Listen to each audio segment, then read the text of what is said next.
Sunday, UNLV football coach Barry Odom got NASCAR drivers revved up. Now his Rebels are getting pumped for one of the biggest games in program history when it hosts nationally ranked Boise State. The winner of the matchup takes pole position on the Mountain West path to the playoff. Hi everybody, I'm Jesse Kurtz here in the Mountain West Network studio. The matchup between the Broncos and the Rebels is a rematch of last year's Mountain West championship game. Boise State, who is 5-1, is ranked for a fifth consecutive week and led by Heisman frontrunner Ashton Jeanty, who leads the FBS in several categories, including all-purpose yards, rushing yards, and scoring.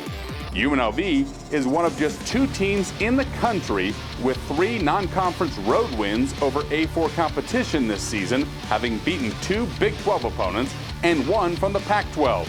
At 6-1, the Rebels are bowl eligible for a second straight year. We take a deeper dive into this huge mid-season matchup on the Mountain West path to the playoff with insight from 2 guys who know these teams best. Hi, this is Bob Behler, the voice of the Broncos. I'm going to get to 3 keys for Boise State to beat UNLV on Friday night at Allegiant Stadium. Number 1 for the Broncos is run the ball. They have been so good at it all season. Ashton Jeanty himself is leading the nation, averaging 208 yards rushing. The team has rushed for 290 yards. Only Army has rushed for more yards than that. And Ashton Jeanty has been good for at least one 50-plus yard touchdown run in each of the games. Boise State has been a run-first team. They need to run the ball well against the team that's number 1 in the conference in stopping the run. That's UNLV. They only allow 104 yards. Boise State needs to double that to win the game. Number 2 is turnovers. UNLV is number 1 in the conference at forcing 16 turnovers. Boise State has been stingy with the ball. That's something they need to do. When you look at last year's matchup with UNLV, the Broncos were able to force 3 turnovers, only gave 2 away.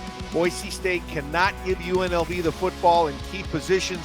UNLV's starting field position average is best in the Mountain West. That's one of the reasons why they're averaging 44 points a game, is because they've had a lot of short fields with which to work with. Key number 3 is handle UNLV's playmakers. Ricky White is the best receiver in the Mountain West. Last year, Boise State did a pretty good job against him, 6 catches for 86 yards, and he did not have a touchdown. I'd also be concerned with trying to handle the punt returns and kick returns of Jacob DeJesus. Like White, he's the best at doing that in the Mountain West. And then Boise State will have to control the quarterback, Hajj Malik Williams. He's their leading rusher. When I look back to the 2 games that Boise State faced a quarterback that was mobile, Washington State and Hawaii, Boise State got 8 sacks in each game against Mateer from Washington State and Shager from Hawaii. Similar kind of pressure on Williams will be key for Boise State. Those are my 3 keys to a Bronco victory in Las Vegas on Friday night. This is Matt Neverett, broadcast voice of UNLV football, and here are my 3 keys for a Rebel victory this week over Boise State in a rematch of last year's conference championship game. Number 1, the Rebels need to continue to dominate in the turnover battle. Entering into this matchup, the Rebels second in the country with the plus 12 turnover margin. They recorded a turnover in 20 of 21 games under Barry Odom and defensive coordinator Mike Shear. One other thing for the Rebels, 74 points off those turnovers compared to just 7 points off turnovers allowed. Number 2, the Rebels need to continue to be flexible on defense. Just about every position has had a really deep rotation from the D-line to the defensive backfield. Rebels really rotating between 5 defensive backs who all basically play cornerback, free safety, a little bit of nickelback as well. Keep an eye out for Jonathan Baldwin to have a big game and a hybrid role in this matchup. The number 1 cover corner in the conference is Cam Oliver. He continues to dominate for UNLV in that defensive backfield.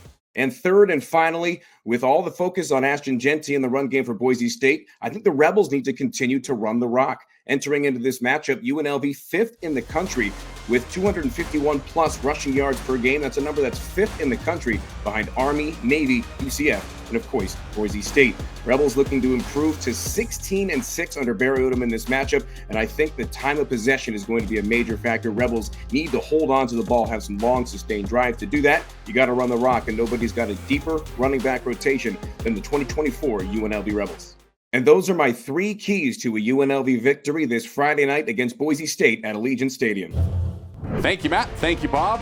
Friday's matchup between Boise State and UNLV will be broadcast nationally on CBS Sports Network with Rich Waltz, Robert Turbin, and Tiffany Blackman on the call. Kickoff from Allegiant Stadium is set for 7:30 p.m. Pacific Time. Don't miss the game of the year in the Mountain West under the Friday night lights of Las Vegas. From the Mountain West Network studio, I'm Jesse Kurtz.